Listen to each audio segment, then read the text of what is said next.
કેન્દ્રીય મંત્રી સી.આર. પાટીલની ધર્મપત્ની શ્રીમતી ગંગાબેન પાટીલના જન્મદિવસને ઉજવવા માટે આજે સમાજ સેવાની અનેક યોજનાઓ હાથ ધરવામાં આવી।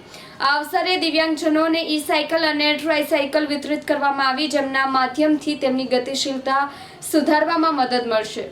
કેન્દ્રીય મંત્રી સી.આર. પાટીલની ધર્મપત્નીના જન્મદિવસે સેવા કાર્યોની અનોખી ઉજવણી કરવામાં આવી। ઉપરાંત નવી સિવિલ હોસ્પિટલના હાડકા વિભાગથી ફિઝિયોથેરાપી, કસરત વિભાગ સુધીની મુસાફરી સરળ બનાવવા માટે દર્દીઓ, ડોક્ટરો અને કર્મચારીઓના ઉપયોગ માટે એક ગોલ્ફ કાર્ટ દાનમાં આપવામાં આવ્યું। આ પહેલેથી જ રોગીઓ અને હોસ્પિટલ સ્ટાફને મોટી રાહત મળશે। શ્રીમતી ગંગાબેન પાટીલે ઉજવણી દરમિયાન કહ્યું કે જન્મદિવસ જેવા ખાસ દિવસે સમાજના ગરીબ અને જરૂરતમંદ વર્ગને કંઈક આપી શકાય તેનાથી વધુ સુખદ બીજું કંઈ નથી। આ અનોખી સમાજ સેવાની પહેલથી સમાજમાં એક ઉદાહરણ સ્થાપિત થયું છે। સ્થાનિક લોકો અને હોસ્પિટલના લાભાર્થીઓએ આ ઉદાર પહેલની પ્રશંસા કરી અને કેન્દ્રીય મંત્રી તથા તેમના પરિવારનો આભાર માન્યો।